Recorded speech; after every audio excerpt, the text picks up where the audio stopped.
Step 1, wake up early, gonna rise with the sun. Step 2, get some food in you. Step 3, think real hard about what you wanna be. Step 4, everybody just do your thing. Wake up, today's gonna be a good day. Wake up, today's gonna be a good day. Wake up, today's gonna be a good day. Wake up, today's gonna be a good day. Wake up, today's gonna be a good day. Wake up, today's gonna be a good day. Wake up, today's gonna be a good day.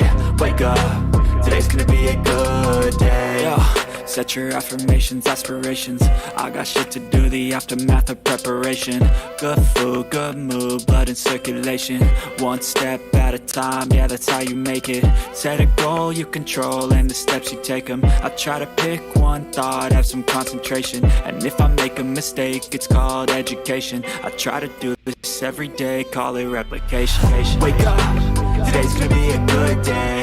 Wake up, today's gonna be a good day. Wake up, today's gonna be a good day. Wake up, today's gonna be a good day. Wake up, today's gonna be a good day. Wake up, today's gonna be a good day. Wake up, today's gonna be a good day. Wake up, today's gonna be a good day. So life ain't easy, yo, I think there's a reason though. Ups and downs, just like every different season, yo. Sometimes I'm high, other times I'm barely breathing, though. I always gotta fight and hide from the demons, yo. Negative thoughts are poison, they rot. Head full of flies, so here come the clouds. They'll never stop unless I can swap all the bad for the good in my head when I'm lost. Yeah, so I'ma fake it till I make it. Positive thoughts are overtaken, I got patience. One day at a time is how you operate a cadence. A flow, you grow, you show yourself a foundation. Stay away from all the shit that causes temptation. I know that I like to do it cause it's sensation. I live my life in my head like a narration. Don't expect greatness, do my best, man, I'll take it. Wake up, today's gonna be a good day. Wake up, today's gonna be a good day. Wake up, today's gonna be a good day. Wake up, today's gonna be a good day. Wake up, today's gonna be a good day.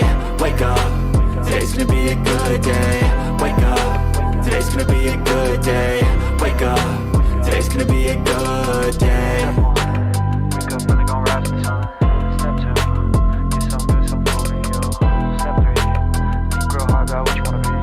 Step 4, everybody just do your thing. All right. Well, Pippi, if you could send that to me over at bullhornbetty@gmail.com, I will try to get to it in this show if we can get some information on that. So I appreciate it. Thank you. Good morning, everyone.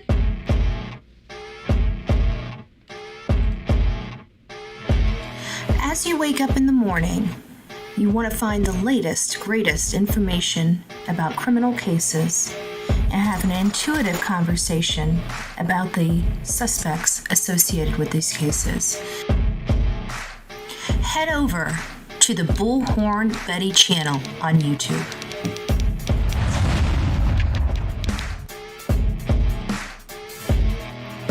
Get breaking news right here on the Bullhorn Betty channel. Welcome to the Bullhorn Betty Coffee Club. Enjoy your stay and enjoy your day.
nice to see you. I'm reading in the chat as we're coming in here this morning. It looks like we have something going on with a little girl out in PA.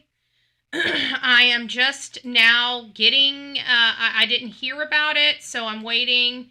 We're finding out something in the river, child, body, this is not looking good. Obviously, we weren't going to be talking about that. While I was doing my opening, I know people are asking about Mama Bullhorn. I literally just found out, because if you guys heard the phone ringing in the background, my mom's awake. She's out of surgery. She's heading home. I wasn't expecting her to be out until like 10:30, 11 o'clock this morning. And obviously, she's heading home now. So that's a good thing. She's happy. She's healthy. She called me. She just literally called me. Oh, I'm covering my face. Looky that. All right, Nightbot. You're getting in my way, Nightbot. Now Nightbot's getting in Bullhorn Betty's way. So I don't know where we're going to go from here. I'm obviously need to get over to my mom's as soon as possible. She's just out of surgery. So we'll probably be rushing. Let me move my face out of the way. We'll probably be rushing just a little bit through here. I'm going to now have to condense my show. My show was about a 3-hour show. We're going to try to condense this show down to about an hour and a half. We'll see how quickly we can get through everything that we need to get through.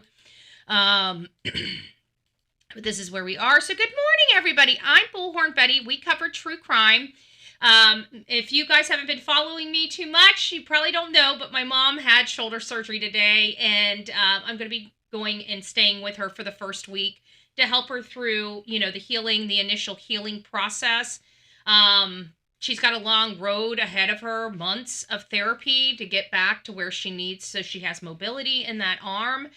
But this was a step in the right direction to get her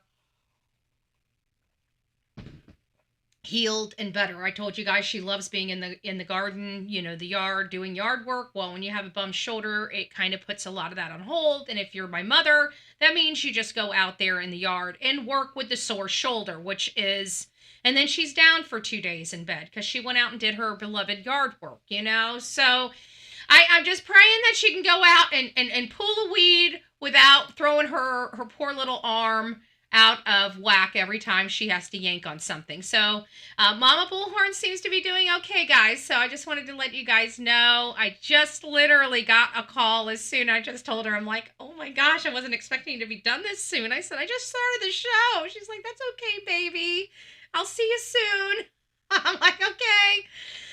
So I just thought I'd let you know that. So all of our lives from this point forward is probably going to be a little bit different. I'm not sure if I'm just going to do them from my phone. Obviously, my mom's going to be resting, and I'm going to still be working as well. So we're probably going to be doing some lives outside of the house, like on the patio or something like that, just to, because when she sleeps, it sounds like she's not going to be able to sleep in her bed. It sounds like she's going to be in the recliner. So I'm probably going to just take a blow-up mattress and just be in the living room with my mom. I mean, we've got beds, but if she's going to have to be in the living room all night, I'd rather be on a blow-up mattress in the living room with my mom. So anyway, enough said with that. She's doing well. I'll figure out the logistics once I get there and get everything settled in and get Delilah settled in and try to keep, the cat and the dog, they love to play together, but I just want to make sure that they're not going to be jumping on my mother. That's going to be in the living room, which is their playground. So, thank you, Melanie. Thank you. Oh, you're so sweet. You're so sweet. My email is bullhornbetty@gmail.com. My name @gmail.com. bullhornbetty@gmail.com. Very easy. How I got it is because I guess there was only one Bullhorn Betty when I made the email. I don't know how I got it. I didn't have to do Bullhorn Betty 1, 2, 3. I just had to do Bullhorn Betty. So I love it. I love it. There it is, right there. Thank you, Pebbles. Thank you, thank you, thank you. Maybe I'll do one of the Nightbots saying this is my email address, any tips and leads. Maybe that's what I'll do. I haven't updated the Nightbot since yesterday when we decided to put it out. So thank you. My mom, she sounded great, guys. I know she's got the nerve blockers, but she sounded great. At least for today, she sounded great. So we'll say what we can say. All right, guys. Without further ado, I want to read something because I need to get this off and out of here because I don't want to dox the person. But I did want to read this to you guys. I've been following you for a while. I am from a small town in Indiana, predominantly white. I have suggestive case for you to look into. No one is giving this little guy any recognition at all. Somehow his mother found a rural road in my town to go down, and she threw a bright LA's Vegas suitcase. A mushroom hunter found the suitcase and opened it. The horror, there was a little boy inside that suitcase. Our community named him Angel. I thought the Las Vegas suitcase one was actually solved. Is there another one? Is there another one? So that's my first question, because I thought this one, or maybe they solved one of the cases, but not this case. But I could have sworn they found the mother. Our community named an Angel. We came together and bought him a headstone and gave him a proper burial. No one was looking for the little guy. Unbelievable. This little boy ended up being 5 years old. Cario Jordan. After dumping him, his mother and her accomplice fled. They finally found the accomplice first, and then months later, the mother... Okay, so this is the same one. She is now in our county jail. They are gearing up for her hearing. I thought maybe you could look into this one a little bit more. It would be wonderful. We actually covered this, not as deep as like the Sebastian Rogers or this Summer Wells case, but we actually covered this, and I forgot about it. So I want everybody to know that sounds like this is going to be going to trial soon. That might be a trial we'd watch, because I'm very interested in that. But it was weird because if I'm going off of my memory, he was healthy. Like they couldn't really determine why. I mean, I don't think it was abuse as to why. I can't remember what the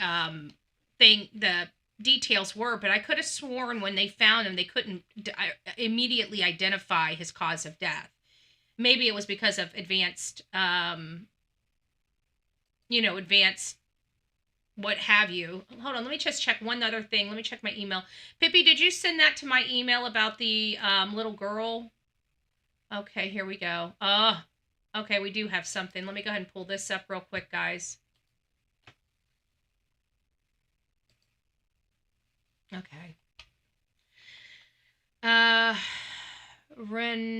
Renesmee is my Utsi. It sounds like a different type of name I'm not familiar with. Let me go ahead and pull this up. Guys, this is going to be kind of breaking news. This is not part of our show, so we're all going to be kind of learning this story together. It sometimes happens. Oops, move that back. It sometimes happens whenever we have a breaking news story and we don't know what's going on. I'm sorry, I don't know what's going on with my throat right now. Give me just a second so I can clear it.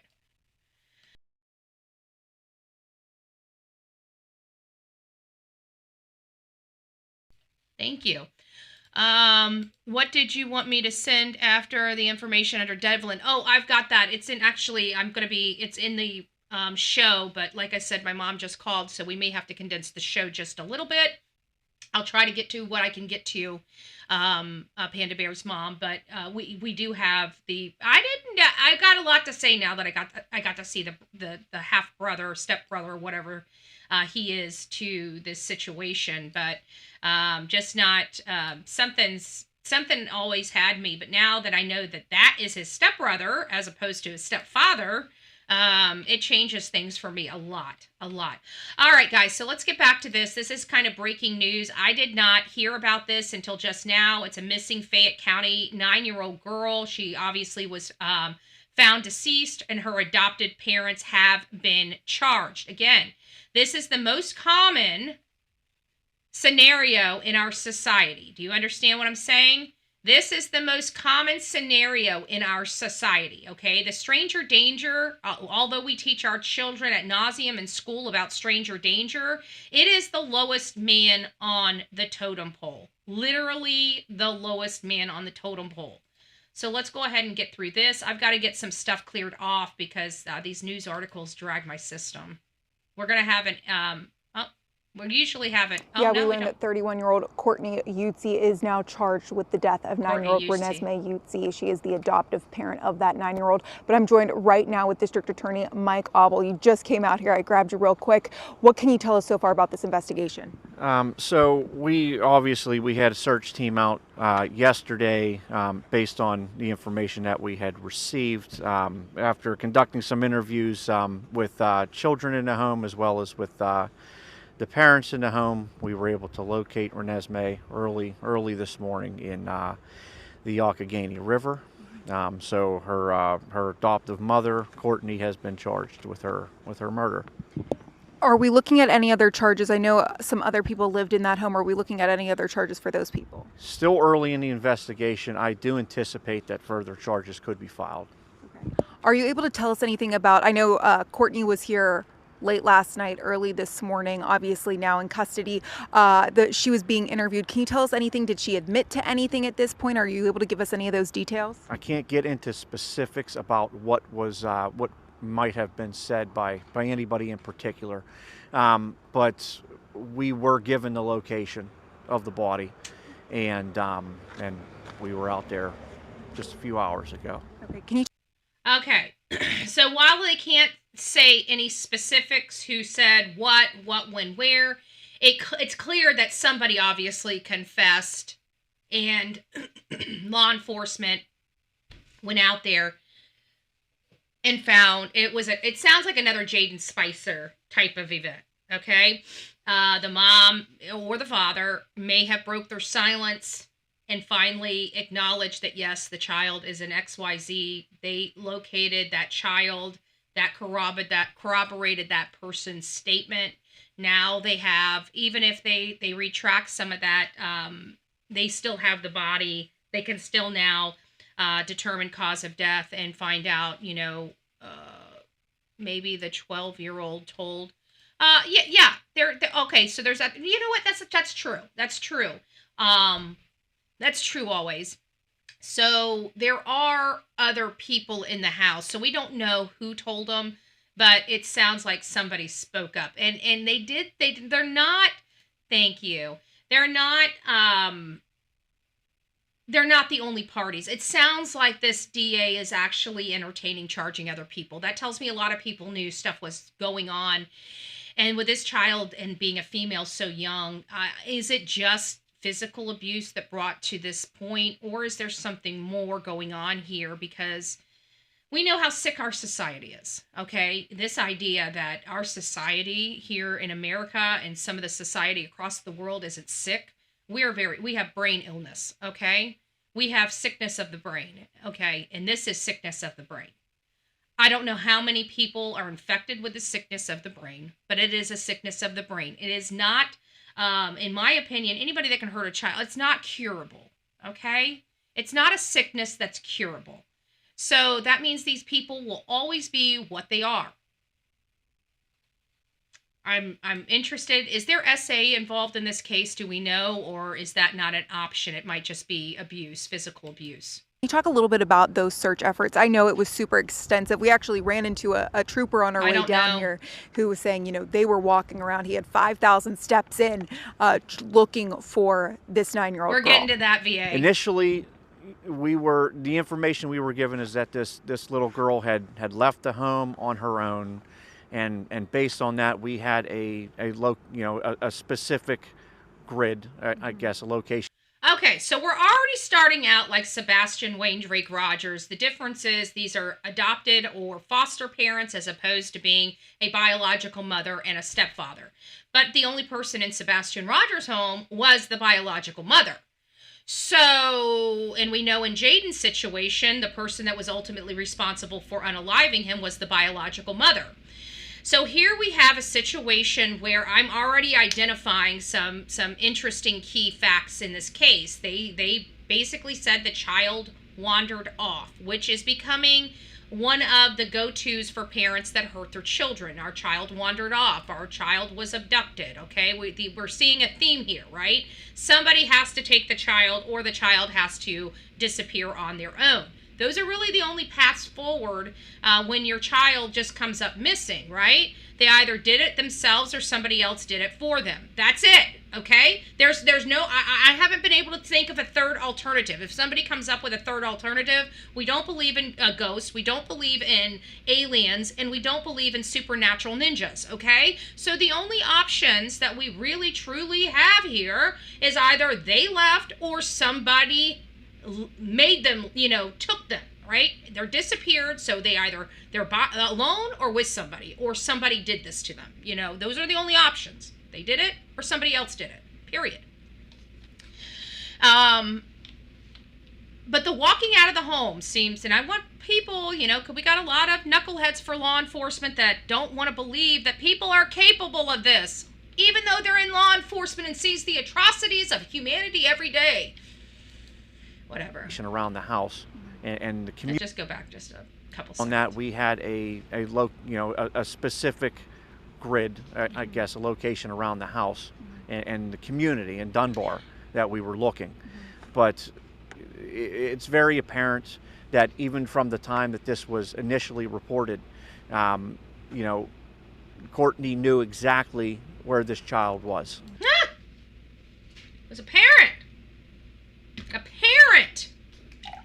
So it sounds like this officer here didn't listen to the parents. You know what? I wonder if that would have changed the parents. I bet you these parents aren't living in $1 million home either. I bet you these parents aren't living in $1 million home or paying and playing nice with all their politicians to keep from being in trouble. I bet you that's the only difference between why these people are in jail and why Chris and Katie are out of jail. Near Smithton, Westmoreland County. What's going to happen with those other 3 children that were in the home? They have been placed through Children and Youth Services. That's already been done. 3 other kids now in the state Last of question custody. for you. I know there were some issues with the timeline Wow. early on. That's what we've been talking about. Originally, Renesmee was reported missing at 2 o'clock in the morning. Then her device pinged at 6 o'clock inside the home. So do we know what time she actually went missing or was taken at this point? Interesting. Still too early to say, but I will say this. Pennsylvania State Police have been working extremely hard for the last number of hours, putting together all of the different... I just want to point out, so now we got Pennsylvania, we got California, we got Florida, we've got Oklahoma, we've got Kansas. We've got cases going on, similar cases as Sebastian Rogers in multiple different states since February 26, 2024. Yet all these other cases,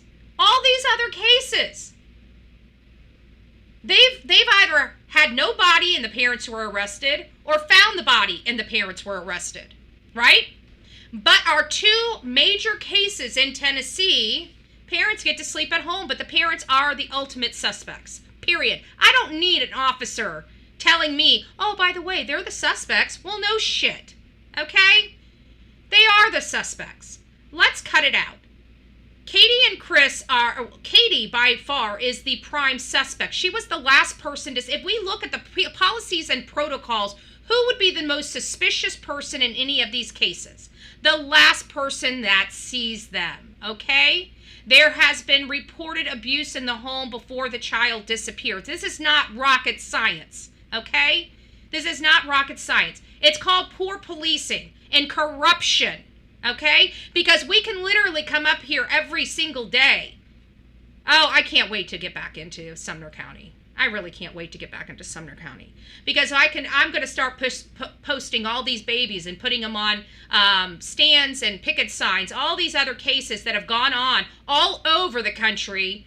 I'm going to make sure there's at least 50 or 100 cases. We're going to spend some money when we go back into Sumner County. I will tell you that. We're going to line in front of that road. We're going to have people holding the signs of every single person's case that has been solved either with a body or without a body since Sebastian's case. We are going to make that sheriff look as incompetent as he is. We need to make sure the entire community understands how incompetent and a good old boy system they've got. You're never going to get out from under that good old boy system until you guys make a stand and start making changes. And don't go with what the GOP tells you to go with. Okay? If the GOP is telling you these people are the best for your community, then you guys need new leadership in your GOP. Because this is a GOP-ran county. I've looked into it.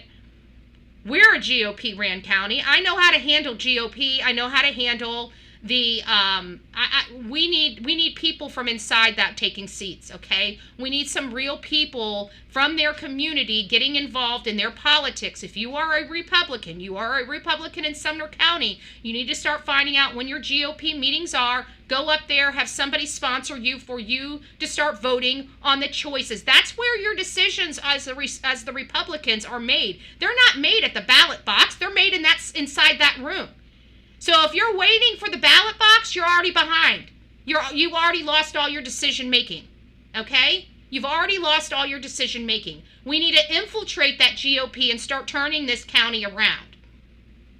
And you guys need to do the same thing to the local DNC there. If you're a Democrat and you guys not liking the shape of your system, you need to start getting in your Democrat Party and start making those decisions before they ever get to the ballot box. Those are the places where the Democrats and the Republicans make their decisions on the path forward for their community and the representation thereof. So if you guys are not in those rooms, then you guys are doing yourself a disservice, especially in a situation like what's going on in Sumner County. So you infiltrate. If you're a Republican, get into the GOP. If you're a Democrat, start working your way into the DNC, and let's start flipping Sumner County into a more lawful place to live where the laws are for everyone, not just a few. And that where your politicians and your law enforcement actually follow the rule of law. It's hard to believe that we have to do this because a law enforcement body just makes up their own laws. And yes, we have another 8th person coming forward right now from Sumner County that was arrested for a DUI when they were 100% sober. If that is not a lack of training all over the state of Tennessee, I don't know what is. Okay? I don't know what is. But it's becoming a hot mess express. Different surveillance, cellular data, all of these things to, put this together and to get the result that we've gotten this morning. Thank you so much, Mike. Really appreciate it.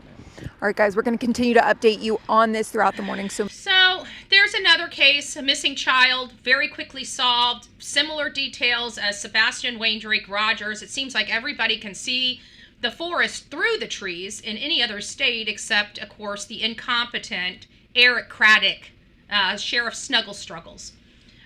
We also need designers of mailers. So if you guys are a designer, you guys look at your... Oh, thank you, Melanie. God, good gracious, girl. I appreciate all your love and your support, hon. I do. Let me see. Did I miss it? Because it's not popping up. Huh. Where is it? Why isn't it popping up for me behind the scenes? Hold on a second. Did I miss one? I might have missed a couple then. I didn't see them. Hold on here. Okay. Aw, thank you, Melanie. It says, happy Thursday, Betty. Delilah, Mods, chat, everyone. We got Melanie saying prayers for recovery for Mama Bullhorn. She's so good. My mom's well. What did you want me to send after I sent the 2 informants? I didn't quite understand. There's been a lot of information. I think what I've got from you right now is perfectly fine. Just to let you know, is perfectly fine. So don't worry about that, okay? Let's see. But this baby was like 3 or 4 or 5, right? Yeah, it was much. Yeah. Of course, there are some nuances. Of course, the child's much younger, and stuff like that. But so was Jaden. Jaden was a younger than Sebastian, and his mom said he ran off. It's about good policing. It's about boxing them in. But they let Chris and Katie play the law enforcement out there because they're too incompetent to see they were being played by manipulators.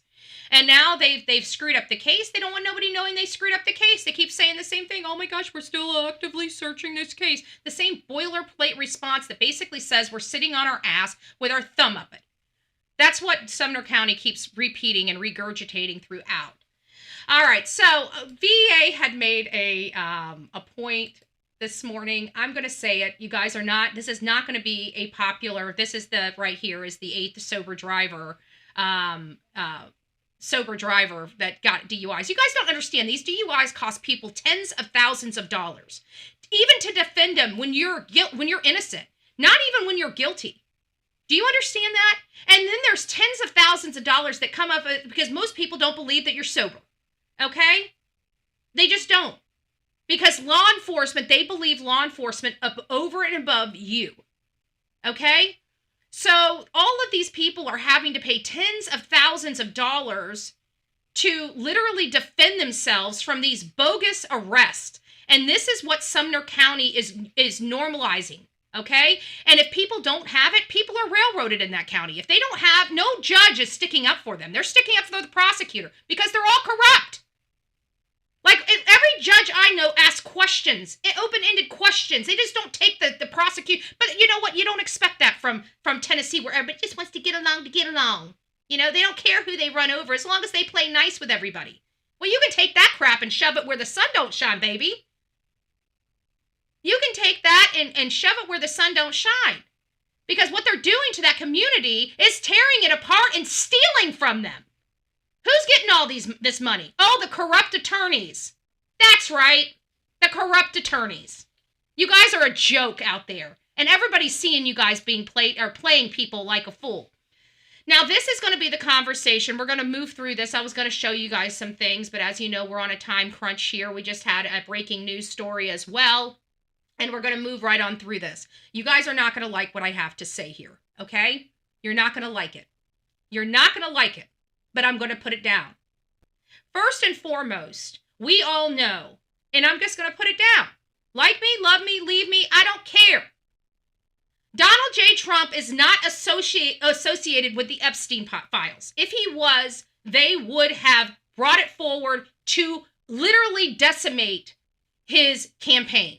Okay? They would have done it. Because for people like me, we would have turned our back on Donald J. Trump had those allegations been levied. We know for a fact, because there's been multiple people come forward and say that they specifically asked about Donald J. Trump, and every one of the victims have said that he has never been inappropriate. So I'm done with the conversation about Donald J. Trump being involved in this. Now, let's put that to the side. I'm going to say this right here to Thomas Massie and Marjorie Taylor Greene. What you guys did was wrong. And I think you guys and I love Marjorie Taylor Greene. And I think you guys just ruined your future in our system, on this side, the right side, okay? Because here's what. Every single one of those victims were up there. We know damn well the powers that be, because this went to the highest of our country, that they screwed up those files before they would ever be released to the public. We all know that. We're fighting for corrupted files that we know are littered with lies. I want the truth. I want to know what truly happened and who we need to hold accountable. But here in this press conference, we had the victims. The victims that have been screaming for years that they want their story heard, that they want to be heard. They had their opportunity. They were standing there with a microphone in their face. They had an opportunity to literally blow this apart. And they said, oh, but we demand them to release. Nobody's going to know the information truer than the victims of this case. I don't want corrupted files. I want to know the truth. They had a microphone. They had a microphone in their hands. And they didn't want to open their mouths? Get out of here with that bullshit. I'm going to trust my gut. That stunk to high heaven. Tom Massie, you were wrong. Marjorie Taylor Greene, you were wrong. And all of the victims, your voice is right there. You want the world to know what the fuck happened? Open your mouth. It's that simple. Oh, I might be sued. So you're going to put possessions above justice. Well, then why the hell would we fight for you?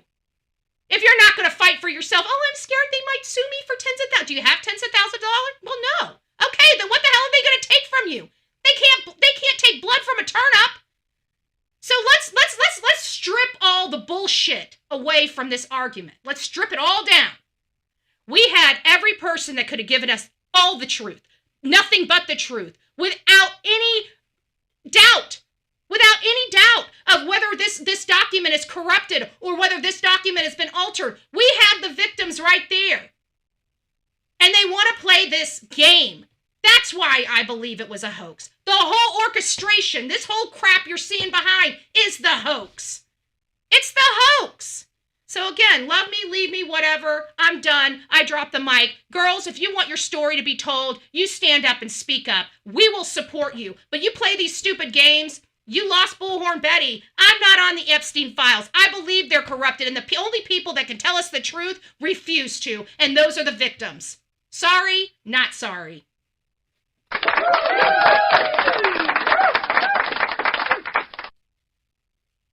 Those are the victims. So somebody brought this here, and this was about some deceptive type of tool. You know, we have the deception detective, right? I kind of like the deception. Yeah. Exactly, Lisa B. Always. But I'm done playing these games. Oh my God, we're going to fight for the paperwork. Are you kidding me? Who could tell us the story better than the victims? Like, get out of here with this bullcrap. I'm a fair person. And I've been fighting for the Epstein files too. But when I see a whole bunch of victims up there that won't open their mouth, and they're saying, "Oh my God, I might," by who? By who? Produce the evidence against them if they sue you. The case will be closed. Get a bigger judgment from them on a countersuit. Cut it out. We're not stupid, okay? Some of us are freaking educated. So that was orchestrated. That was bull crap. And you know what? I'm tired of putting this out to the government. You know what? The victims are still alive. If they want their story told and they want us to know who did this to them, open your damn mouth. Okay? It's been years enough. You guys got comfortable lives now. You guys look like you're living the best life, better than what Bullhorn Betty's living. So, you know what? Put yourself in a trust, set yourself up, make sure that you're financially stable to withstand any lawsuit, and then tell your story, if that's what you're concerned with. But I don't want to hear any more arguments about the Epstein files. I'm done. I tap out. Okay? When I see victims up there and they refuse to tell us the truth, I tap out. I'm not fighting for victims that aren't willing to fight for themselves. Sorry, not sorry. Sorry, not sorry. I do this to anybody. I'm going to trust my instincts. Something is afoul with that. Something is afoul with that. I've never known anybody that had an opportunity to tell their story, begged to tell their story for years and years and years, and finally the whole world stopped to listen and they clammed up. Cut it out. I'm done. So let's listen to this new deception technology that might be out. First time I'm hearing it, by the way. Brian's probably the best person here for Jersey. It's an incredible invention that you've come up with, Phil. It's basically the AI version of you. At your company, QVerity, you've been working on an AI lie detector into which you've put all the Phil Houston magic. Can you tell us about this? Yes, it is a tool that we're short of 3 years developing. It is an incredible lie detection system. It's text-based. So if you have a conversation with someone and that conversation can be legally recorded and transcribed, when you put it in, Q will give you the answer. Forgive me for the genderizing of Q, but when we asked Q, what did he look like? He came back with an image, and it's a male. So we're calling him he. AI says he's a male. He indicated to us with a review of some of your interview with John Tanco, tremendous. Am I hearing that right? That they asked him, was it a male or a female? Was it talking about the actual program, and the program rendered himself a male? He identifies as a male? I may have got that wrong, but that did sound funny. Deception. Now, Q is better than Phil Houston, and it's better than, I believe, anyone on the planet. And for this reason, number one, I did not see your comment. Q has no bias. While AI has, can have bias, I don't believe AI can't be biased, because AI is based upon different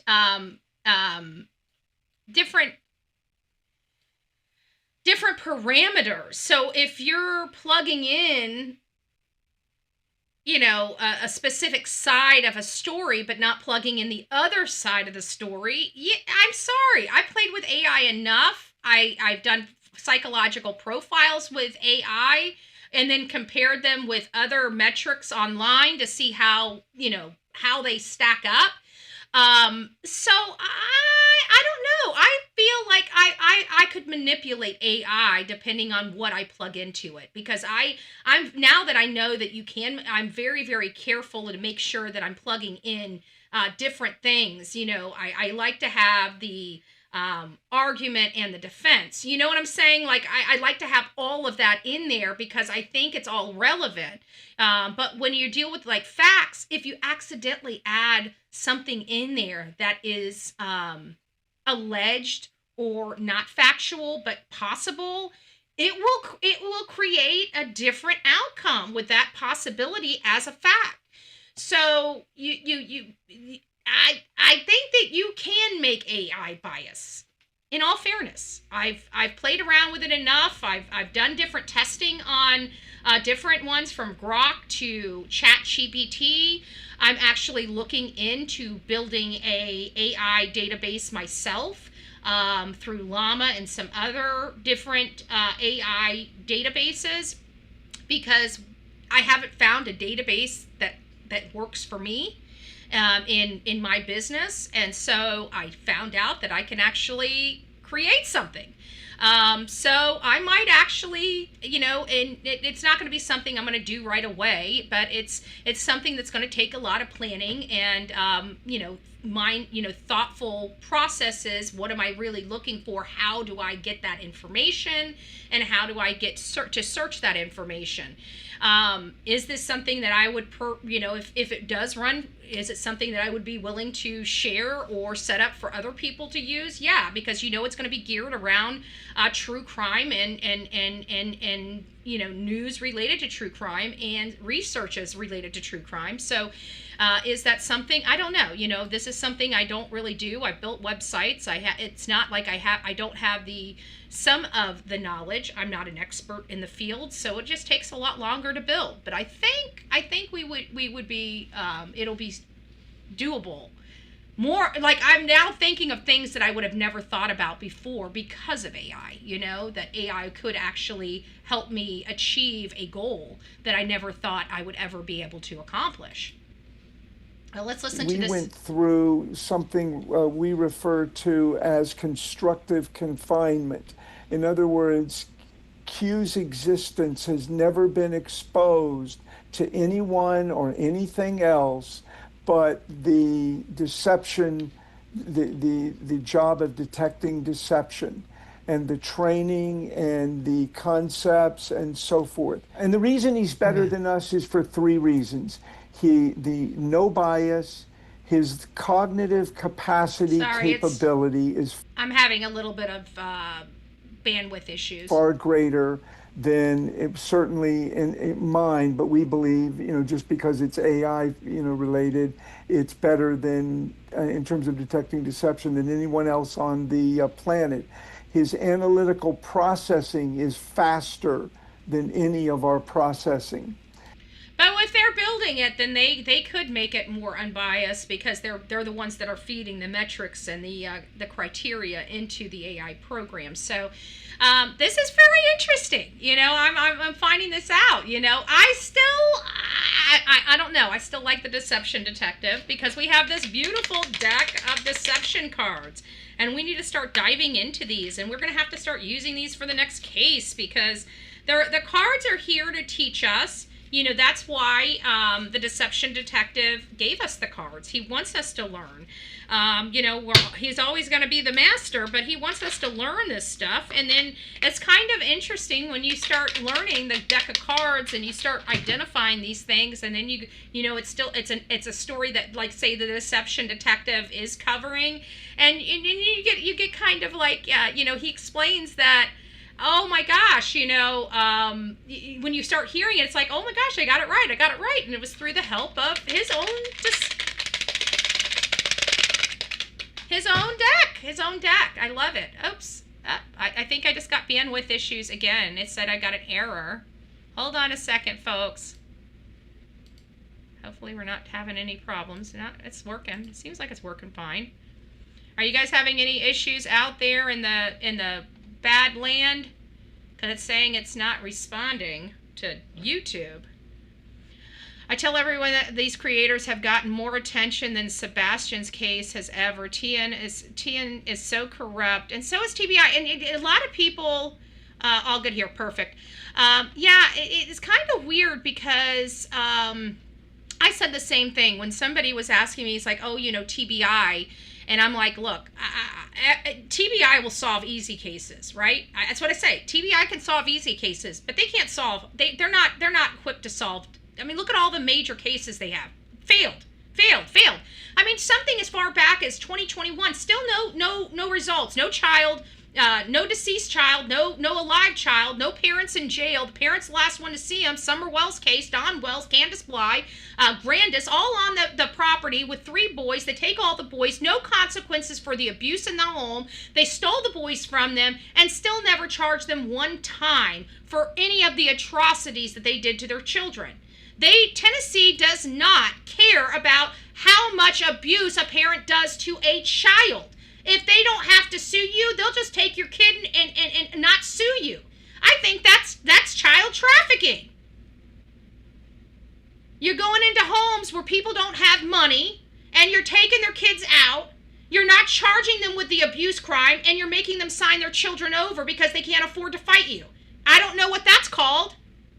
I'll let you guys figure that out.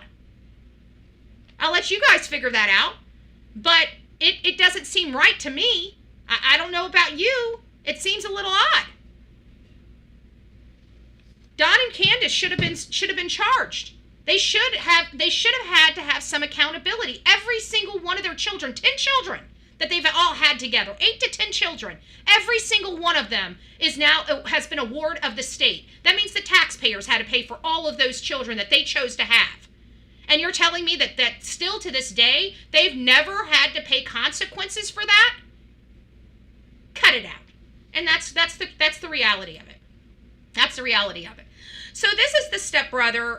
You guys know Panda Bear's mom. She's been in our chat. She's been trying to, advocate for a Devlin Tate out of Lake Odessa, Michigan.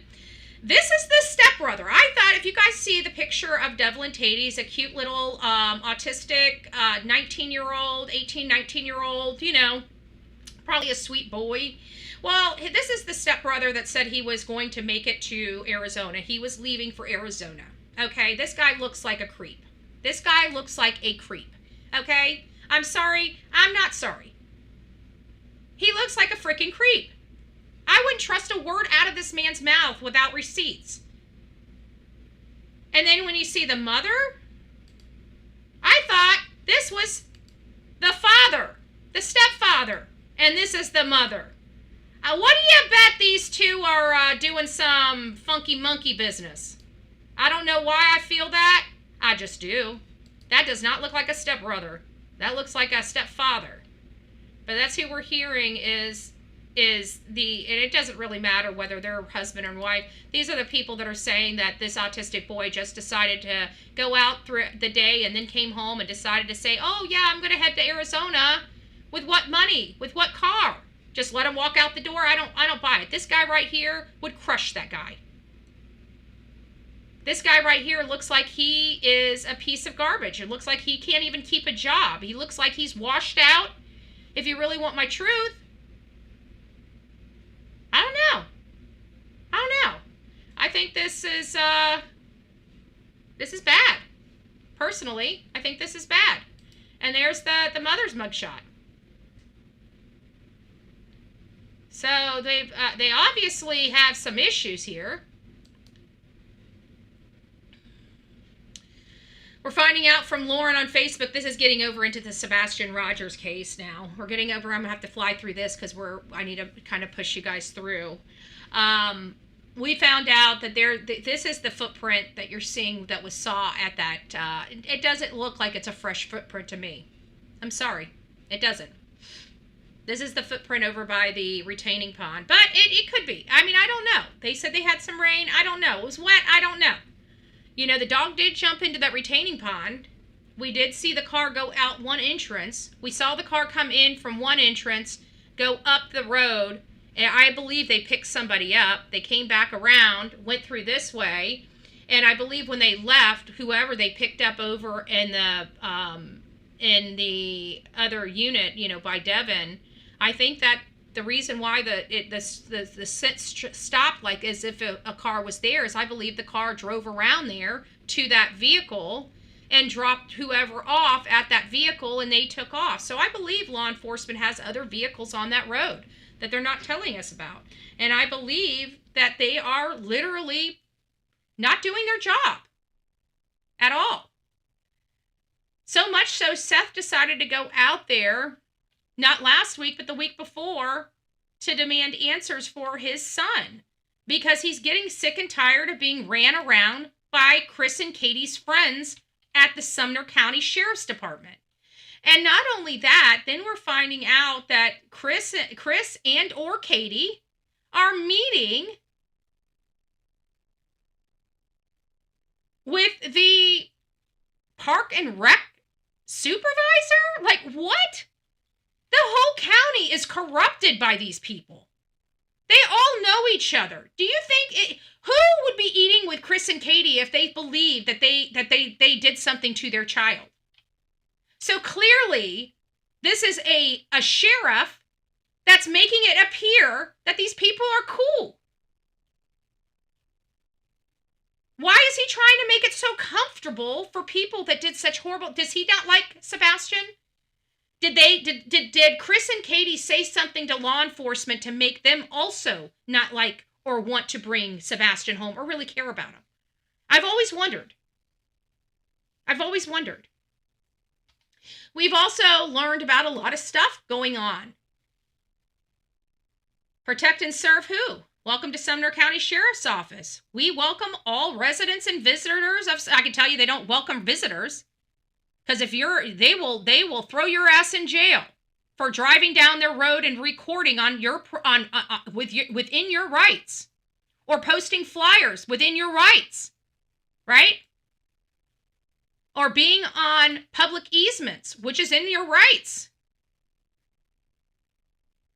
So I find all of this pretty interesting that they welcome visitors. I can guarantee you, I was a visitor. I was happy to be there. Sumner County doesn't like visitors. They don't like children either. It sounds like they would prefer having a 55 or 62 and up area because they don't really care for children. They'll act like they care for children until your child disappears on their watch, and then they basically just piss on you and your child. At Sumner County Sheriff's Office, we are committed to maintaining close relationships with our community, even potential murderers and kidnappers. Your trust and support empowers us to perform our duties efficiently and effectively, including arresting a lot of people for DUIs they didn't commit, arresting people for harassment and stalking which they didn't commit, and charging a whole bunch of visitors and other people of our community a boatload of money to defend themselves against our corrupt practices. Our office is dedicated to ensuring public safety, which includes corrections, civil process service. So even though they don't know how to serve or process, and they like to violate people's rights, the presence of school resource officers in our schools, even though the children are being essayed inside those schools and being called tattletales for talking about their essay experience that they've had. Courts, security, and upholding the law firmly and fairly. And they mean firmly and fairly after they violated your civil rights and your constitutional rights. And then they decide to throw you under the bus, even though they are wrong. Lisa Byington, in my opinion, screwed up. And I believe after what she did to me, I think it was well known that she has lied on multiple applications throughout her journey with the Sumner County Sheriff. I think that was just normal practice for these animals, in all opinion. And we also have even more information of more potential SA coming out of the schools in Sumner County. Doe versus Sumner County Board of Education. Just real winner chicken dinners. And this is...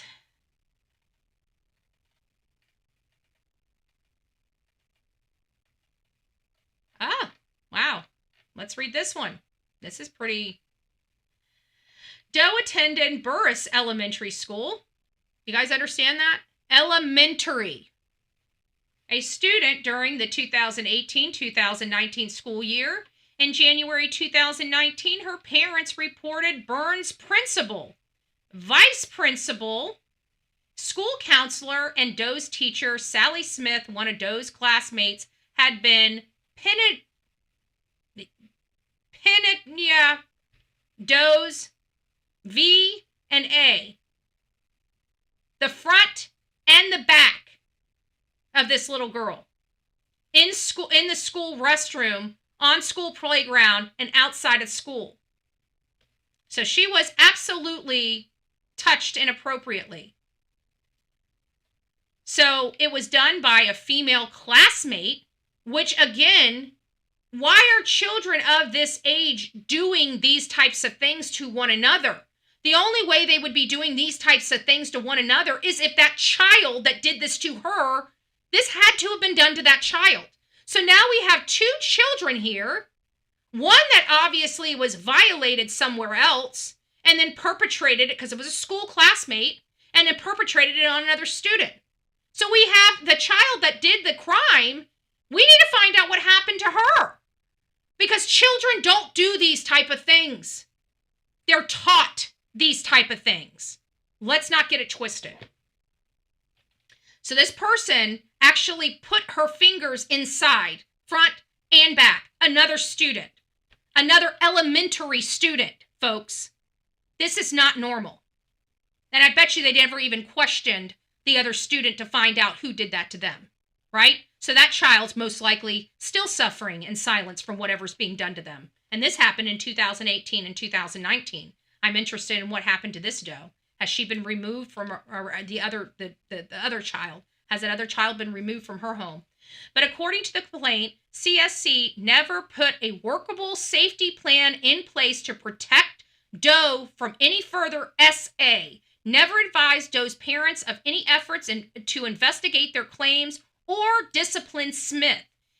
February 2019, Doe's parents again asked SCS to implement safety plans that would keep Doe safe from Smith. CSC responded by assuring Doe's parents that their daughter would have a chaperone whenever she was physically in the same place with Smith at lunch so they're putting, instead of separating these kids or sending one of the kids to another school, they're forcing these kids to see each other and just be chaperoned. This is putting that victim in a very uncomfortable situation. This is bullshit. Obviously, these Sheriff Snuggle Struggles, which wasn't in charge at this time, let's face it, it was Sonny. Obviously, they don't care about this type of stuff. It seems to be an okay practice in the state of Tennessee, and it seems to be everybody is a tattletale type of scenario. And I'm hoping that there are a few people in Sumner County that watch this show, because let's face it, this is disgusting. And I bet you didn't know about it, did you? You know why? Because your media, your mainstream media in your area is corrupted. Corrupted. Doe's parents reported this additional abuse. Oh, we missed it. So that they would be chaperoned, guaranteeing that the girls would never be left alone together. However, Smith easily eluded chaperones and again digitally peed Doe while they were alone in the school restroom. Doe's parents reported this additional abuse and information that the safety plan and chaperone system, to the extent they existed, were not working. So their poor child just keeps getting essayed by the Smith person. CSC responded that it could offer no further assistance to keep Doe safe.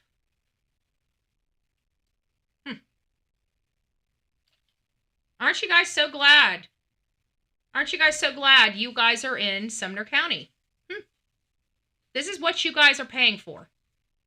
I want you guys to open your blessed eyes and understand you guys are getting a raw deal and people are at risk in your community. And you know who the perpetrator is? Your own sheriff's department. Your own sheriff's department. United States responds in under 30 minutes, paperwork in hand, yet local police stayed silent and ignored our client, insisting by insinuation that they didn't want federal involvement. At the same time, the entire region tied to this case went untouched, left outside the scope of the search. That's why months ago, At Night secured satellite imagery through our partners with Vexel, targeting the very areas others seemed intent on avoiding. Family ties and political connections should not dictate where the truth is allowed to go, unless you're Alec Murdaugh.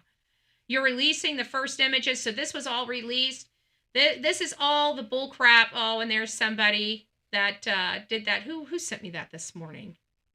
Panda Bear's mom, I'm pretty sure. I'm pretty sure it was Panda Bear's mom. We talked about this yesterday, but I got to start moving a little bit closer. And these are the satellite images that they had sent out for. And the bottom line is we know that the U.S. Marshals have a lot more networks and have the ability to bring Sebastian home and find out what happened to him. So if you had 18 months to solve a case, you didn't solve the case, you're no further to solving that case than you were on February 26th, you would think that law enforcement would do the right thing and hand the case over or start bringing in more resources, second eyes, either state, federal, including the U.S. Marshals, just to make sure they're not missing anything, but they're refusing to do any of that. Sumner County is refusing to do any of that. They're intentionally and willfully trying to prevent Chris and Katie from being responsible or being held responsible for what they've done. And that's all there is to it. There's no other ifs, ands, or buts. You know, we've watched all over this country, other law enforcement from blue states, from red states, you know, whether we like their policies or not, come in and solve their cases and put people behind bars. Even the case that happened the same date and the same time as this case did, and that was Madeline Soto. She disappeared the same morning Sebastian Drake Rogers disappeared, and her stepfather was put in prison or in jail within 72 hours. 72 hours. And Sumner County still got their thumb up their ass. And this is something, yeah, I can't play that, but it's something related to the entrance here. I can only play music that's good for YouTube, but it's related to this person walking in the Texas Roadhouse. There's still people that believe Texas Roadhouse is involved. It's hard not to believe it because Katie did act so sus that morning. And we already went over this. Here's another corrupt sheriff. It makes me wonder how many more corrupt sheriffs there are in this photo. But this appears to be the sheriffs of Tennessee, because we've got Eric Craddock here and we've got Ronnie Lawson here. So who else are all these other people? We need to find out. We need to find out their record. I'm done playing with Tennessee. Done playing with Tennessee. So people, take this photo, start finding out which sheriff's departments all these people belong to, and let's start making a database. I already talked about GOP. We talked about Pete Hegseth yesterday. There's the information that Emmanuel may not have had a birth certificate, but here is really the information that you guys Did Rebecca Haro go to court? You guys may want to know about, because we're going to be coming up to their arraignment today, but nobody knew that there was an ex-parte hearing yesterday. So here's Did Rebecca Haro go to court today? So here's the information. Sorry, when I rewind it, it's going to start playing automatically. Did Rebecca Haro go to court today without anyone knowing? Yes, she had an ex parte hearing at 8:30 this morning. Rumors are swirling online as to what the hearing was for, but I'm here to give you the facts. This ex parte hearing happened to officially appoint counsel for Rebecca before tomorrow's arraignment hearing. What do you think will happen at the arraignment? So there you go. They're going to plead not guilty. This is one, I don't know where this is. I don't know if they didn't give any perspective, whether this was at the house or over at the Big Five. But apparently there appears to be an insurance card laying out in the open for that way you guys can see it. Jake Haro. Here, let me zoom in a little bit. So there's, you know, some information there that was found out there in the garbage. when the police have his parents' cell phones. I'm a forensic scientist and a former CSI, so this let is me interesting. Explain. Now, we know that police are in possession of the cell phones from both Jake and Rebecca Haro. We know that they've executed search warrants to image those phones and download them, and we know that they have been looking for baby Emmanuel. So why is it that police can't look at the cell phones or look at cell phone towers to determine the location of the baby? Well, that process is a little bit easier said than done. Cell phone tower records are something, first of all, that you can't get from the phone. You have to subpoena the telephone company to get that. And there's really a lot of limitations here. If you don't take your cell phone out with you when you dispose of evidence, or in this case, dispose of a body, obviously there's not going to be any record of that in the cell phone tower location information. Also, this is not like TV where you get information back from somebody's cell phone and the phone company and say, oh, they were at this location on this date at this time. You get a general idea maybe that they could be in the vicinity, but that doesn't necessarily narrow down a search radius to any sort of practical area. It would be like me saying, oh, this baby is somewhere in a 30-block radius. Good luck. But also remember that this child was missing presumably for several days before police even knew that the child was missing, and then for several days since then. So there's a lot of data to sort through. And it's just not practical for police to go to all of those locations and thoroughly search them. Those types of resources just don't exist. Even if every single officer on the department was trying to locate the child that way, it would still be really difficult to pinpoint an area to search. I'm sure that they are looking through phone records, looking at location information, but it's still going to take a lot of time. It's not an easy task at all. Basically, this is one of those things where TV makes it look really simple, but in reality, it's extremely difficult. So I'm going to keep that one up because I like that one. Oh, this one's not available. I don't remember what that one was about. You guys, this is so crazy. You guys are going to say I'm crazy, blah, blah, blah. I don't care. But I felt a spiritual connection to baby Emmanuel, like right from the beginning of this story. When I started posting, I was angry because there was no Amber Alert. I'm from the Coachella Valley. They were from Cabazon. He was from Cabazon. And his mother, apparently, I went to high school with. I graduated from Cathedral City High School in 2006, and one of my friends on my personal Instagram page just posted this on her page about Rebecca. Her last name was Booch. I am not going to even say it because I'm going to butcher Buchhausen. it. But this is what they posted. She went to Cathedral City High School. Again, I graduated in 2006. She graduated in 2003. So there was probably those 2 years. She was a freshman while Rebecca was a senior. 2 years. What was it? Maybe a year? Oh yeah, 2 years probably that I could have ran into her. I probably did, and I probably had a whole interaction with her. I can't even remember right now. Freaking monster.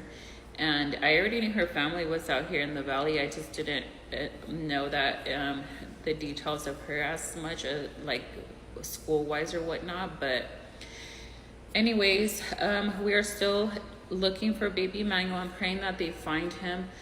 I keep wondering where he is. Where is he? Which one is this one? I can't. In our life. We all have pain. We all have sorrow. I can't play the song. I can only sing it.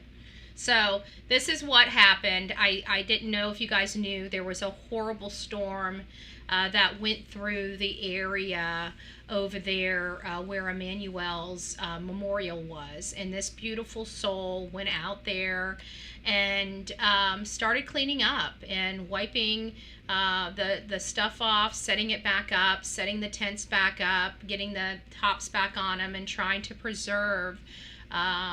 And thank you, Archaholic, reminding us both Drummond and the Haros will be in court today. I'll be doing a later live after I get my mom situated if I can.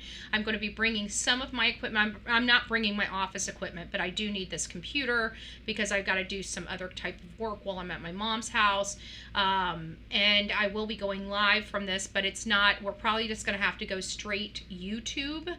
And not be, I'm not going to be a presentation show while I'm at my mom's house. Well, I might be able to. We'll figure it out. I do have a portable second screen now, and that's usually, but it's always a problem going straight YouTube, because in order for me to go through this system, I need to have the system. Otherwise, you guys are going to hear echoing and all types of stuff. It's a different type of setup than having an independent microphone and plugs.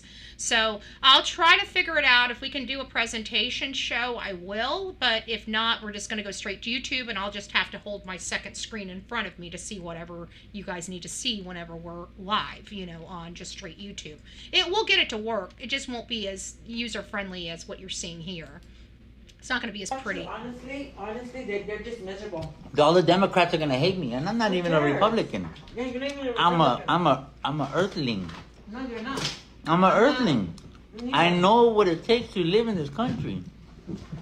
Republican and Democratic. If you want to be happy, get off of government assistance. The longer you stay on government assistance, the longer you're going to be fucking marginalized, homie. You compartmentalize yourself. I didn't do it to you. You do that shit to yourself. I'm a God-given American just like you, homie. I just, it's like the more I learn about like strategic eyes, the more I learn about On the Tira with Ahmed, the more I like these guys. Tell us your name and what your profession is. Thank you. So I'm Zeke, and I'm the owner of Kohler Hauling Services. I do roll-off dumpster rentals, and I deliver trash to landfills in the local Inland Empire area. The dumpster pickup is on Tuesdays in Cabazon, right? We got reports of clothes there next to the old residence of Jake's sister's house. Oh my gosh, I forgot. Behind the sheriff's station, next to the post office, same street. Gotcha. Ramona. Clothes was found in the dumpster. I didn't even think you. It was transported where on a Tuesday? Oh, everything should be transported straight to the landfill. Interesting. We don't have any transfer stations in the area, so it goes straight to the landfill. Actual trash. That's going to be even more of a problem because, well, more or less, because if it's going directly to the trash, they're not going through a different crushing process.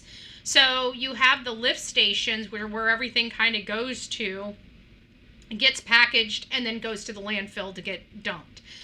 They're saying that here they bypass, they don't have any lift stations. It's all just straight to the landfill. And the landfill, I would have to think, in an area like this, has to be ungodly huge. Ungodly huge.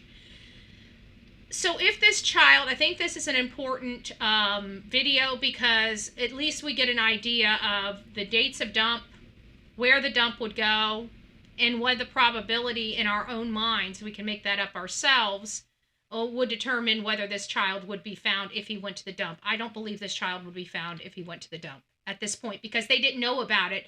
If they knew about it day one and segregated that trash, we'd be talking about two totally different stories here. But they didn't find out about this dumpster or the potential dumpster until weeks later.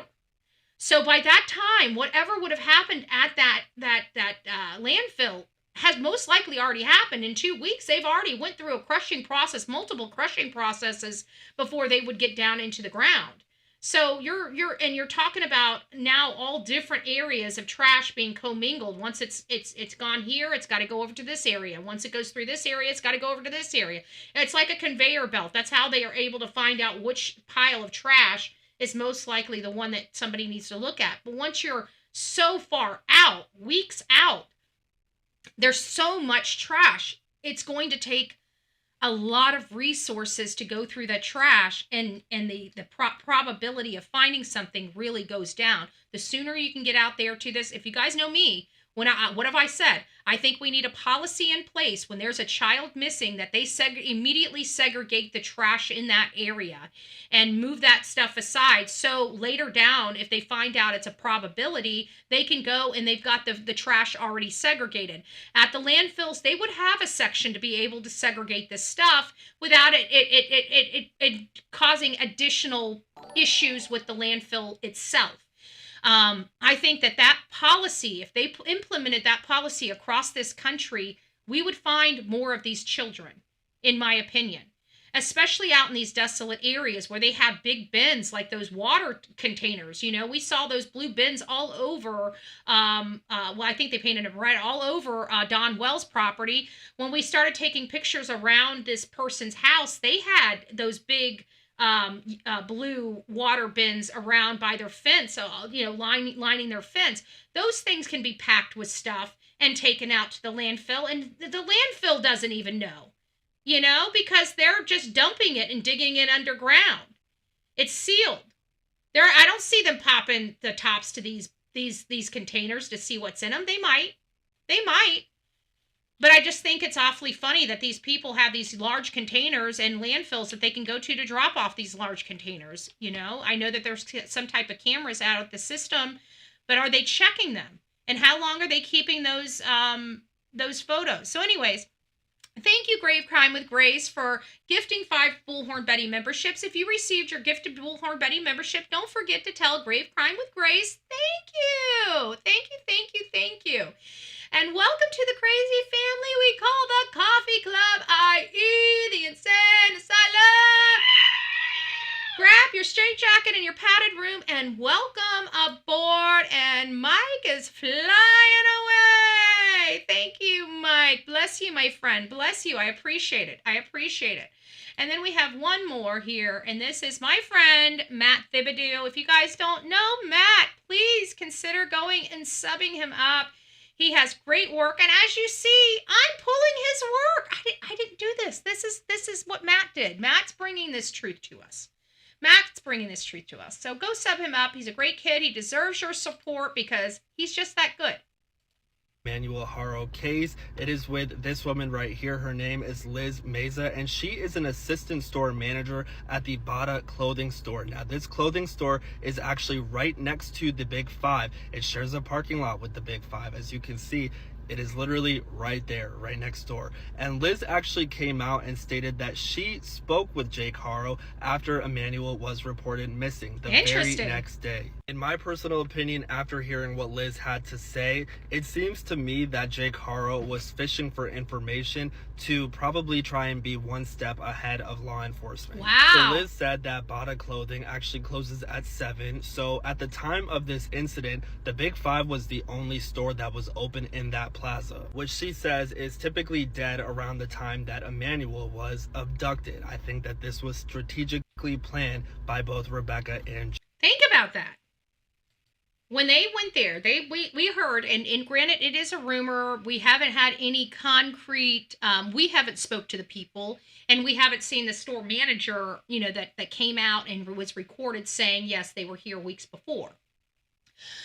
But it does sound like they did go and scope out, which is what leads us to believe that this child was deceased a lot longer than when they reported this child on August 14th. That was realized fairly quickly. You know, the people that were boots on the ground out there really got us the information we needed. I'm a love machine. I'm a love machine. But it sounds like that, you know, they needed a scapegoat. Now, is this child at the landfill? Is this child at, you know, off of Highway 60? There's got to be a reason they took that boy out there, right? I'm going to call him a boy because he ain't a man. There's a reason why they took this boy out there, you know. I think he's gang related. I think the reason why he was wearing the long sleeve hoodie, the white hoodie on this very, very hot day in California, I really think he was hiding his tats, because that was what I couldn't tell. I didn't see them. Like, even though I watched the arrest multiple times, I didn't pay attention. But Strategic Eyes knew, like, immediately. Boom. Strategic Eyes was like, oh, there's some tats. Those could be gang tats. Now, I don't know what gang tat. I mean, I know if I see, you know, from what we've seen with the political stuff, you know, like the MS-13, like, I know that those are gang tats. But I don't know what, you know, what other affiliations or gangs there are out there. I'm not into, like, a gang task force. You know, we don't follow gangs around. We're kind of ignorant to the gang. I mean, we're not ignorant. We're not like dumb to gangs. We know they're dangerous. We know we have gangs. We know we have cartels, and stuff like that. But I don't know if we were standing in line, like, for example, Ahmed, he's covered in tattoos, you know? I don't know if standing next to him, I would just automatically assume that he's affiliated with a gang because he's got tattoos, because a lot of people carry tattoos and wear tattoos. But in Strategic Eyes' professional opinion, those are gang tattoos. So it's interesting. So now we have this alleged gang member, right? potentially, that is setting this whole orchestration up, going in there, trying to do some intel operations and finding out if there's, say, cameras in the parking lot. Maybe they didn't think that anybody would have recognized them, but this is a huge case. And from what I hear, it just happened like a week prior. So anybody that took that probably would remember them fairly, maybe not know specific day that they came in, but may remember speaking to them about a specific situation, especially one like the car being broke into. I'm not sure that anybody at the store would have a request like that. It's not very often that people go inside a store and complain about their car being broke into. Usually they call law enforcement and tell them that their car was broke into. And usually it's law enforcement that goes inside the store and speaks to the people, and this was a little different. And then we're finding out that BADA was closed when this whole orchestration happened, that it seemed very strategic that they chose the timing that they chose, because the only thing that is open in that plaza at that time would have been the Big Five, period. So that entire parking lot was fairly desolate at that time. We were asking about that. Now, it wasn't completely dead. Like, we saw lights, we saw cars moving about. So we know that people were coming and going. It's just not to the high number. It was a low, I don't know what, people coming and going. There wasn't that many. I don't know what word I'm missing here. My brain just kind of, I'm on a roll and it just goes, chuck, chuck, chuck, chuck, chuck. It's like a buffering system on the computer sometimes goes on in my head. But I digress. So now we find out that BADA was closed. And BADA is the one that we learned from Ahmed. He was the one that released the video showing the cars coming and going. And so now somebody's interviewing the BADA employee, and they're basically saying that, it's kind of funny because he ended up coming to our store, and he didn't seem right when he came to our store. So let's listen to the rest of it. And Jake, they knew that this parking lot was going to be empty. There wouldn't be any witnesses. They knew that there were not cameras in that parking lot. They really thought that they were going to get away with this. But basically, when Jake approached the clothing store, she said he was standing by the door and started asking her if she had heard anything, if law enforcement had told her anything, if they had passed anything over to law enforcement. She said that he seemed in distress and he was rubbing his eyes. They were red, but there were not actually any tears coming out. That's always seems to be a telltale sign, because the problem is people don't know how to replicate grief. Okay. And that's why people try to act like they're grieving, but it's their body's not, because true grief is not something you control. Okay. When you're grieving, when you're upset, do you think any of us like crying? Yeah, you guys have been somewhere and something's happened to you and tears just start pouring out, right? You guys have all had that experience, because you've all, at this stage in your life, you've all had some letdown, some grief, some something you worked really hard for that you didn't get, and it just crushed you. Those tears, you didn't say, "Hey, I want to cry. Let's produce a tear." You didn't tell yourself that. Your tears were produced because you were grieving. Your body felt some type of way and it was uncontrollable. You didn't force yourself to cry, did you? No, it just happened, didn't it? Well, that's what happens with grief. And when somebody's trying to force grief or act like they're grieving, it never is authentic because it's uncontrollable. And that's what I like trying to explain. You can't, it's hard to fake it. Yeah, people don't want to fake grief. Most people don't want to fake grief. Exactly. But when grief hits, you have, how many people don't like crying? I'm one of those people that don't like crying. I have a problem. I don't know where it comes from, but it's just, maybe it's childhood trauma. It probably has something to do with childhood trauma, right? But I don't like showing emotion. I think showing emotion publicly is a weakness. Just now you guys might think that that's a little broad, but you guys know me, right? So I think that crying publicly, like when you're upset and like at work and something doesn't happen and you start crying right in the middle of a freaking office meeting, like I think that's ridiculous. Okay, I have a problem with showing emotions publicly. It's mine. I do show emotion publicly. You guys have seen me shed a tear, and it's not because I wanted to. It's because it was uncontrollable. And so when you have parents that have there's a few things that you want to see a person exhibit if they're telling the truth about an attack. First of all, they're in fear. When they're recounting it, they're visibly shaken. You know, it's hard to recount a brutal attack without physically almost putting yourself there. And yeah, I rarely cry, but I bet you when you do cry, I bet you can't control it. Right? The only way I've been able to control a full-fledged tear is biting my tongue. Biting my tongue so hard that it takes the tear out of my eye. When it's all over, the flood is on. Exactly. I'm going through menopause, and it hurts my heart. A lot of things bring back a lot of past. Yeah. So this is the thing that I want to point out to you is we know that it's uncontrollable. So when he's there putting on the show, they're kind of getting a vibe because anybody that's missing their kid, they're probably in the back crying over this missing child. And then they bring a father, and then the father's coming in and he's rubbing his eyes, making it look red, but not actually crying.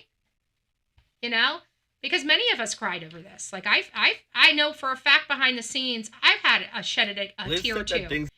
And probably more than a tear or two, because every time I look at that poor baby's face in that photo, you can just see how miserable this baby is. And it breaks my heart every blessed time.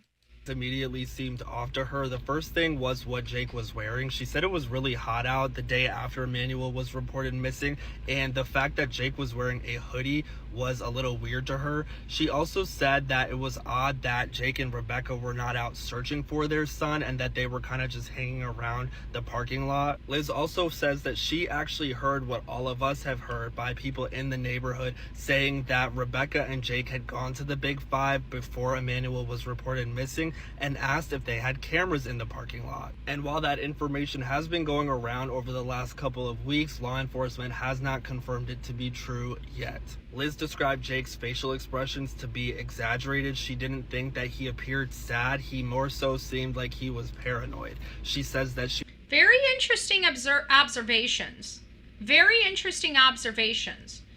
And I truly believe that because I know I've met a lot of people have talked to me about a lot of things. Some have been truthful, some have been a little, wonky. But you get vibes of people, especially when you're belly to belly with somebody. It's just something, I don't know. I can't explain it. I can't express it into words. But there just is a vibe you get. Even when I was at 1122 King Road in Moscow, Idaho, one of the first things when I walked on the scene, the first thing blurted out of my mouth after I walked the entire scene and saw how the house was positioned, how that went up. I went to the back. I saw that there was a clear spot back there that somebody could stand in the middle of the night and nobody would even see them. And I remember once I saw the entire area, it spoke to me. And I knew right then, without a doubt in my mind, that no child, no friend of theirs did this to them. I knew it. I don't know how I knew it, but there was something deep in my gut, and it was the vibe I was getting from being there. So do not ever underestimate, just like this whole thing when I started the show about these victims of Epstein, right? I had a lot to say, not a popular viewpoint, and I don't care. But when I get a vibe, I get a vibe, and I trust my instincts. I have learned over time to trust my instincts. And when I saw a whole bunch of people up there screaming that they are victims of this guy and they won't open their mouth and finally tell the world what happened to them, and they want somebody else to tell their story, I call bullshit. because nobody's going to tell my story like I'm going to tell my story. Nobody's going to expose somebody like I could expose somebody. You know, that's the way my mentality thinks. And it's like all of these years and you're worried about being sued. You want justice. You're screaming for justice. Like, I want justice. And let me tell you, the furthest thing from my mind is being sued. I don't care about being sued. We'll get through it. Okay? I mean, look at what I'm going through right now. Still not out of the woodworks yet. Still all types of lawsuits still going on in Tennessee. And there's going to still be all types of lawsuits going on in Tennessee for the next several years. I don't care. I'm standing up here speaking my truth. Now, granted, I wasn't SA'd. My constitutional rights and civil rights were violated. You know? But you don't see me being quiet. You don't see me backing down. You don't see me being worried about being sued by somebody.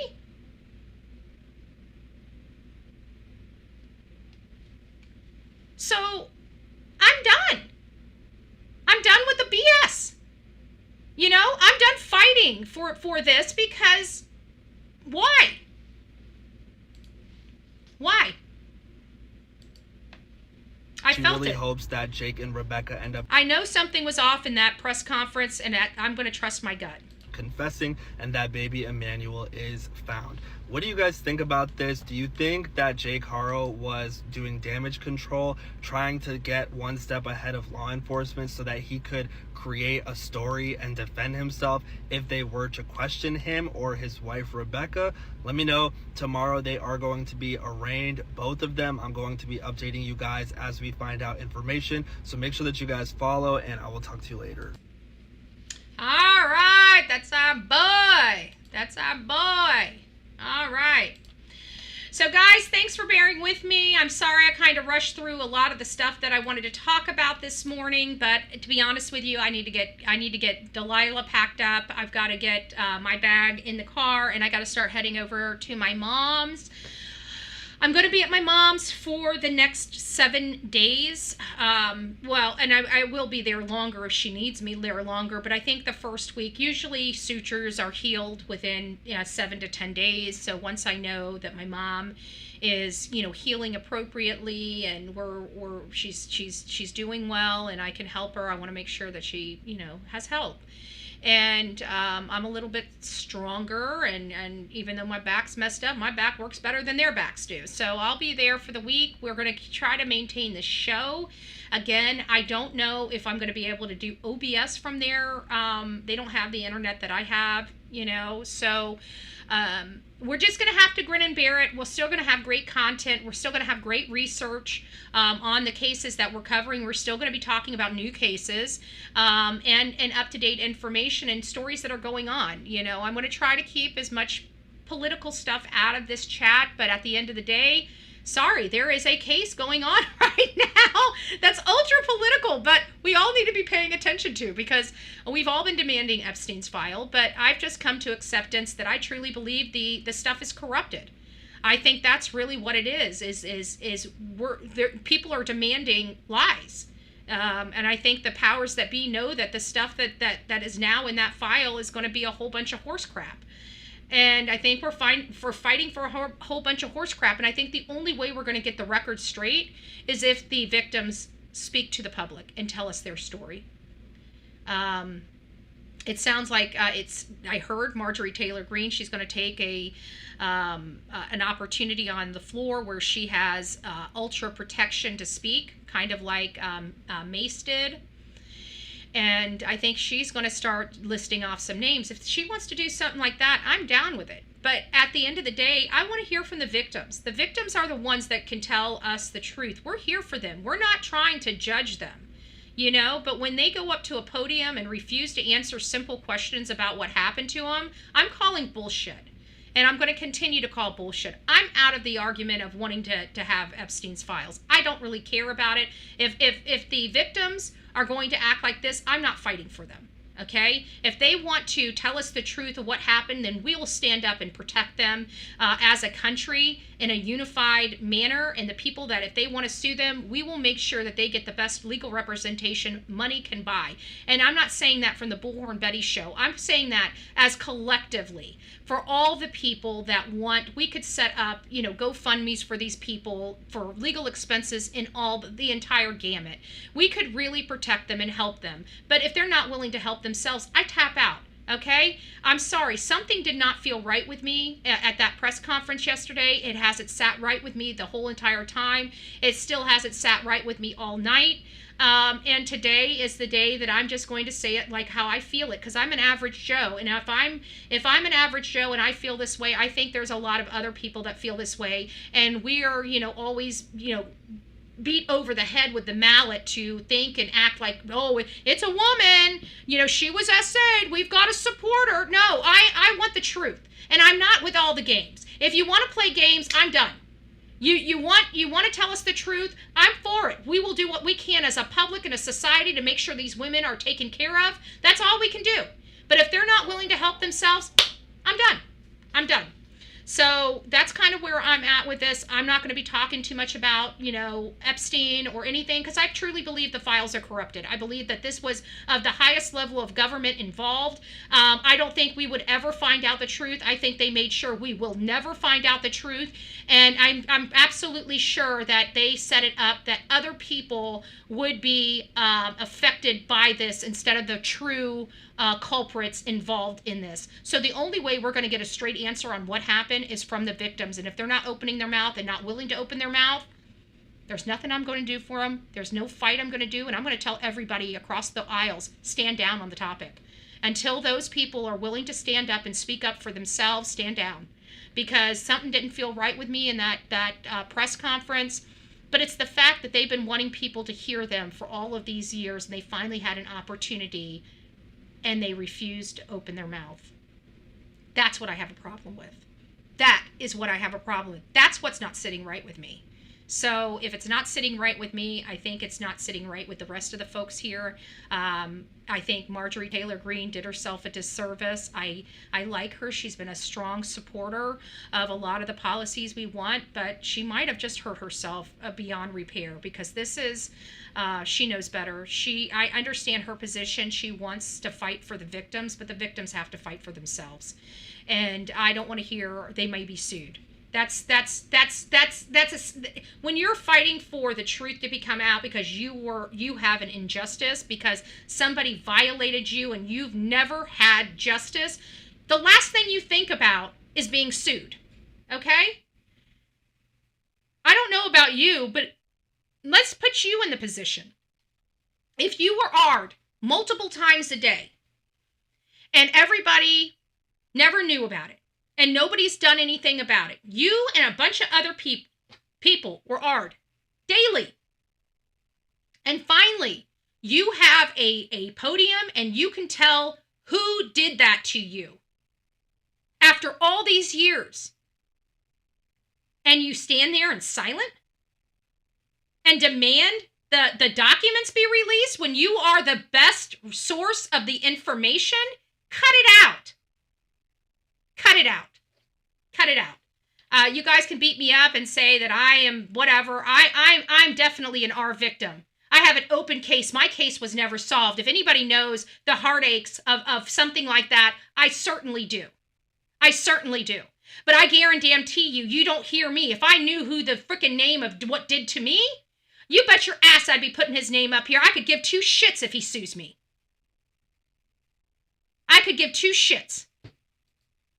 Are they under MDA? I really wouldn't care. And who could put that on them? I'm sorry, but that could be voidable, right? That might not even be saturated in law and could be completely voidable. I don't think it has anything to do with it. I think it's an excuse because they want the corrupted files out. The powers that be want the corrupted files out, not the truth. Now, if these victims want to tell their truth, we as a public will support them and make sure they get the best representation without, messing with their finances. That we can do. And I guarantee there would be millions. I think people worldwide would donate to that. But these girls, I'm not playing their game. I'm not playing their game. So you want your story told? Open your blessed mouth. It's not the responsibility of America to release corrupted files, and then you guys are going to spend the next 5 years saying, "Oh, this isn't true. This isn't true. This isn't true. This isn't true." Well, I don't care about the untruths. What is the truth? What is the truth? The victims know the truth. If they are victims, open your mouth. Tell the world the truth. But I ain't playing this game no more. God bless. Have a great day. I'll let you guys know how Mama is.